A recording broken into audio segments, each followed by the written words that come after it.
ہمارا دیہاتی ماحول زمیندارہ ماحول ہے، نہیں اب تو شہروں میں بھی یہی حال ہے. جس نے وہ لیول اے لیول کیا ہے اسے کیا پتہ ماں کسے کہتے ہیں باپ کسے کہتے ہیں. تو میں نے اپنی آنکھوں سے باپ کی بے بسی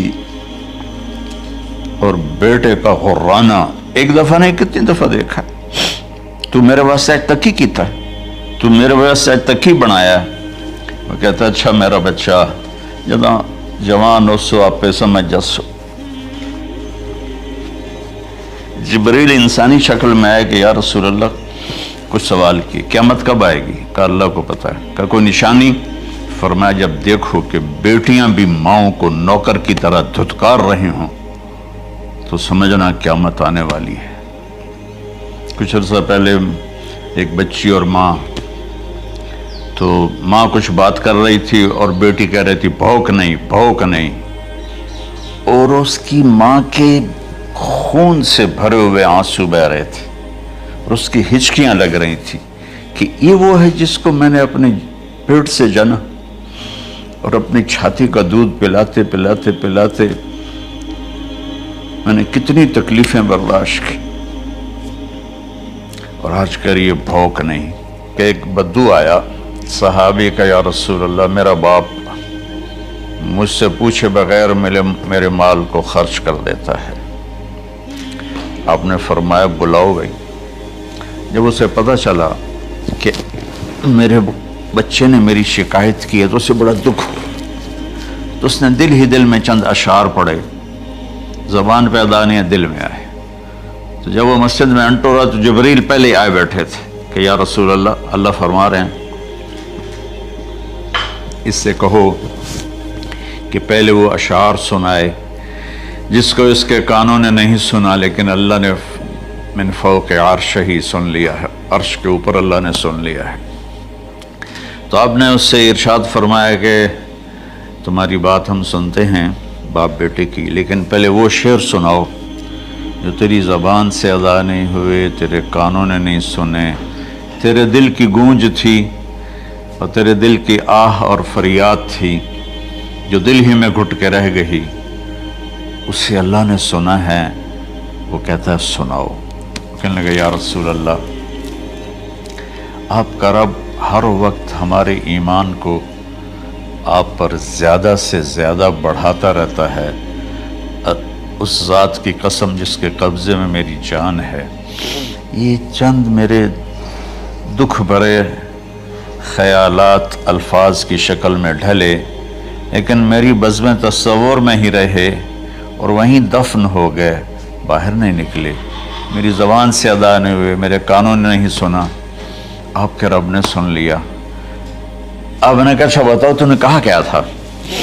تم نے کہا جی میں نے بچے کی جب سنی شکایت میری کی ہے تو میں نے کہا تھا غضوتک مولودا وعلتک یافعا تعل بما اجنی علیک وتنہل وَإِذَا ضَاقَتْكَ بِالسُّقْمِ لَيْلَةً لَمْ أَبِتْ لِلسُّقْمِكَ إِلَّا سَاهِرًا أَتَمَلْمَلُ كَأَنِّي أَنَا الْمَتْرُوكُ دُونَكَ بِالَّذِي تُرِكْتَ بِهِ دُونِي وَعِنِي يَتَحْمَلُ تَخَافُ الرَّضَى نَفْسِي عَلَيْكَ وَإِنَّهَا لَتَعْلَمُ أَنَّ الْمَوْتَ وَقْتٌ مُؤَجَّلٌ فَلَمَّا بَلَغْتَ السِّنَّ وَالْغَايَةَ الَّتِي إِلَيْهَا مَدَى مَا فِيكَ كُنْتُ أُؤَمِّلُ جَعَلْتَ جَزَائِي غِلْظَةً وَفَظَاظَةً كَأَنَّكَ أَنْتَ الْمُنْعِمُ الْمُتَفَضِّلُ فَلَيْتَكَ إِن لَّمْ تَرَعَ حَقَّ أُبُوَّتِي فَعَلْتَ كَمَا الْجَارُ الْمُجَاوِرُ يَفْعَلُ فَأَوْلَيْتَنِي حَقَّ الْجِوَارِ وَلَمْ تَكُنْ عَلَيَّ بِمَالٍ دُونَ مَالِكَ تَبْخَلُ. میں بھی ترجمہ کرتا ہوں. اس کا میرے نبی پر کیا اثر ہوا کہ آپ کے ٹپ ٹپ آنسو گر رہے تھے اور آپ کی داڑھی آپ کے آنسوں سے تر ہو رہی تھی. یہ اتنا فصیح کلام ہے کہ عربوں کو بھی پسینہ آ جائے گا ترجمہ کرنے کے لیے. تو میں تو عربی نہیں ہوں لیکن یہ فخر تو حاصل ہے، بھلے ہیں یا برے ہیں 2-4 قدم ہم بھی تیرے ساتھ چلے ہیں. کچھ عرصہ اہل علم کی محفلوں میں بیٹھے، کچھ زبان کی شناسائی ہوئی تو میں اپنی کم مائگی کے ساتھ اس کا ترجمہ کروں گا. وہ کہتا ہے غزوتک مولودا وعلتک یافعا تعل بما اجنی علیک تنحل، میرے بیٹے جس دن تو پیدا ہوا ہم نے اپنے لیے جینا چھوڑ دیا، ہوئے ہوئے ہوئے ہوئے، ہم تیرے لیے جیے۔ تیری ماں تجھے دودھ پلاتی تھی، میں تیرے لیے روٹی کے نوالے لاتا تھا، میری ساری کمائی پہلی اور آخری سب تیرے اوپر لگتی تھی۔ تجھے خوش دیکھتے تھے تو خوش ہوتے تھے، تجھے روتا دیکھتے تھے تو ہم روتے تھے۔ وَإِذَا ذَاقَتْكَ بِالسُّقْمِ لَيْلَةً لَمْ أَدْلِ سُقْمَكَ إِلَّا سَاهِرًا أَتَمَلْمَلُ، جب تو کبھی بیمار ہو جاتا تھا تو تیرے سرانے بیٹھ کر ہم ساری رات روتے تھے اور دعائیں کرتے تھے، یا اللہ ہمارے بچے کو بچا لے، ہمارے بچے کو صحت دے دے۔ اس تڑپ میں ساری ساری رات میں جاگتا تھا، تیرے لیے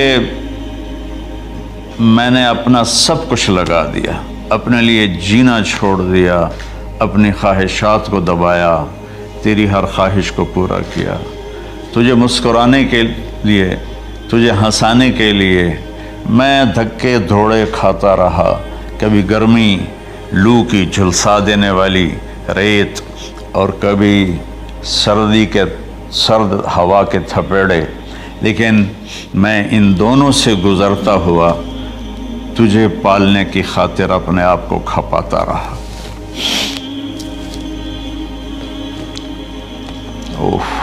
فلما بلغت السن والغایۃ التی الیہ مدی ما فیک کنت اؤمل، بیٹا میں نے اپنے ہڈیوں کا رس بھی تیرے اندر ڈال دیا، صرف کمائی نہیں، میں نے اپنے ہڈیوں کا رس تیرے اندر ڈالا، میں نے جو کچھ تھا تیرے اوپر قربان کیا، تجھے مسکراتا دیکھ کر میں اپنے غم بھولتا تھا، تجھے ہنستا دیکھ کر مجھے دکھ بھول جاتے تھے، اور پھر آہستہ آہستہ آہستہ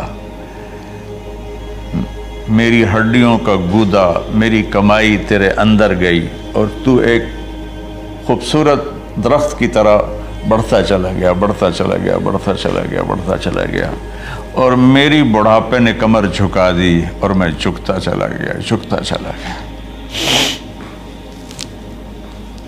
میرا خیال تھا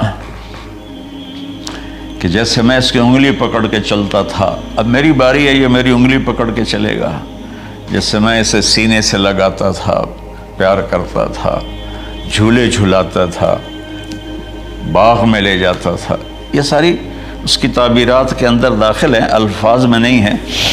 تو مجھے خیال آتا تھا جب میں بوڑھا ہو جاؤں گا نا تو میرا بیٹا بھی مجھے ایسے ہی لے کے پھرے گا، میرا بیٹا بھی میری سنے گا۔ یہ 100 دفعہ پوچھتا تھا یہ کیا ہے، اور میں ہر دفعہ جواب دیتا تھا یہ ہے۔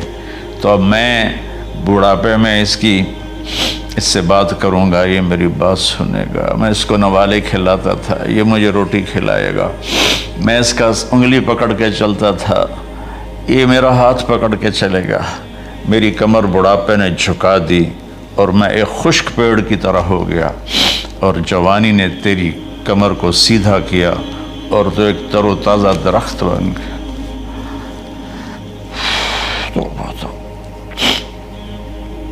تو مجھے خیال آیا کہ میں نے 20 سال اس بچے کو پالا ہے، ابھی اپنی ماں اور باپ کو دیکھے گا، لیکن ایک دم اچانک کیا ہوا،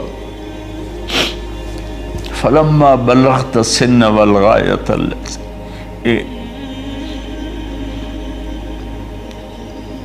الیہا مدی ما فیک کنت اؤمل، جب تو اس عمر کو پہنچا جس میں ہماری امیدیں تیرے ساتھ لگ گئیں، ہمیں بڑھاپے نے بے آسرا کر دیا اور تیری جوانی نے تجھے ہمت دے دی، تب ہمارا خیال آیا کہ اب یہ ہمارے ساتھ وہی کرے گا جو ہم نے اس کے ساتھ کیا۔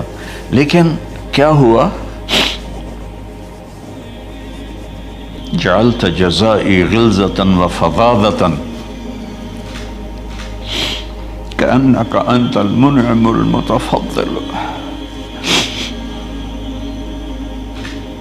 تو اتنا بدتمیز ہوا، تیری زبان چھری بن گئی، تیرا رویہ زہر بن گیا، اور میری ساری زندگی کی محنت کا بدلہ تو نے مجھے نافرمانی سے دیا، بد اخلاقی سے دیا، بدتمیزی سے دیا۔ میں حیرت بھری نظروں سے تجھے دیکھتا رہا اور میں اپنی پچھلی 20 سالہ زندگی کو جھٹلاتا رہا کہ میرے خیال میں اس کا نوکر ہوں اور یہ میرا مالک، میں اس کا باپ نہیں، میں اس کا نوکر ہوں، کیونکہ ماں باپ کے ساتھ ایسا کوئی نہیں کرتا ہے، یہ میرا مالک ہے اور میں اس کا نوکر ہوں، اس لیے مجھے ڈانٹ رہا ہے۔ کتنے بچوں کو میں نے یہ کہتے سنا اپنے باپ کو، تو میرے واسطے آج تک کیتا کی، تو میرے واسطے آج تک بنایا کی، اور جو آپ بے بسی کی تصویر بنا ہوتا تھا وہ شکلیں بھی میرے سامنے ہیں۔ تو کمال کے اشعار، میں سوچ رہا ہوں جو میرا یہ حال ہے 1400 سال بعد کہ میرے آنسو نہیں رک رہے، تو اللہ کے نبی تو زارو قطار روئے تھے، داڑھی آنسوں سے تر ہو گئی تھی۔ کہا بیٹا جب تو نے میری ساری زندگی کی محنتوں کا بدلہ بدتمیزی سے دیا، گالی گلوچ سے دیا، دھکے دے کر باپ کو گھر سے نکال دیتے ہیں، تو بیٹا میں یہ سمجھا کہ تو نے ایک خواب دیکھا تھا، تو نے ایک خواب دیکھا تھا کہ تو باپ ہے اور یہ بیٹا ہے۔ اصل حقیقت یہ ہے کہ یہ مالک ہے اور میں نوکر ہوں۔ پھر آگے کہتا فَلَيْتَكَ إِن لَّمْ تَرَ حَقَّ أُبُوَّتِي فَعَلْتَ كَمَا الْجَارُ الْمُجَاوِرُ يَفْعَلُ۔ اچھا چلو بیٹا تو نے مجھے باپ تو نہ سمجھا، چلو ایک پڑوسی سمجھ لو۔ عرب میں پڑوسی کا بہت خیال کیا جاتا تھا، اور یہ عرب کی شان تھی کہ اپنے پڑوسی کو وہ عزت دیتے تھے جو اپنے گھر میں ایک دوسرے کو عزت دیتے تھے۔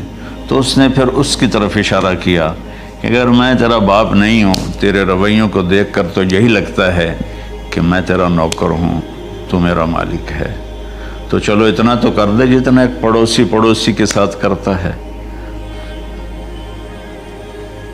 فَأَوْلَيْتَنِي حَقَّ الْجِوَارِ وَلَمْ تَكُنْ عَلَيَّ بِمَالٍ دُونَ مَالِكَ تَبْخَلُ۔ تو پڑوسی پر تو عرب خرچ کرتے ہیں، تو بھی تھوڑا سا میرے اوپر خرچ کر دیتا اور تو بخیل نہ بنتا، اور میرے خوابوں کو چکنا چور کر دیا، میری امیدوں پر پانی پھیر دیا، میرے بڑھاپے کو ذلت اور رسوائی میں بدل دیا۔ اچھا میرا پتر جا خوش رہو۔ ماں باپ کہاں بد دعائیں کرتے ہیں؟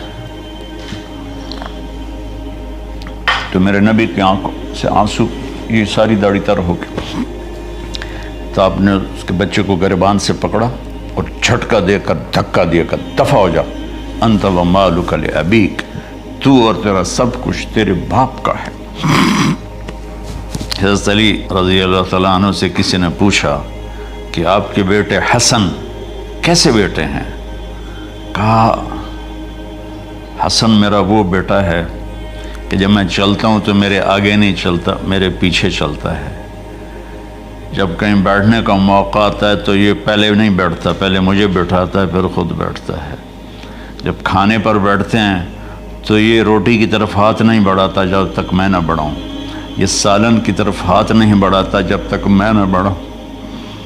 میں کمرے میں ہوں تو یہ چھت پہ نہیں چڑھتا کہ میرے باپ کی بے ادبی ہو جائے گی۔ میں حالانکہ چھت پہ چڑھنا ضرورت کے لیے ہوتا ہے، لیکن قربان جائیں اہل بیت کے ایسے ہی اخلاق ہوتے ہیں، آل رسول ایسے ہی ہوتے ہیں۔ میرے عزیزوں نوجوانوں سے کہہ رہا ہوں جن کے والدین زندہ ہیں، ہم تو محروم ہو گئے، وہ قبروں میں چلے گئے، لیکن میں اتنا مصروف رہتا ہوں۔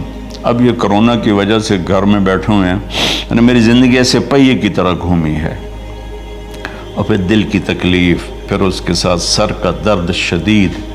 اس کے باوجود میں روزانہ 10 نفل اپنے باپ کے لیے پڑھتا ہوں، 10 نفل اپنی ماں کے لیے پڑھتا ہوں، اور 4 نفل اپنے خالہ کے لیے پڑھتا ہوں کہ ساری زندگی سجدوں میں سر رکھ کے اس کا ثواب ماں باپ کو پہنچاؤں، تو ماں باپ کا حق ادا نہیں ہو سکتا۔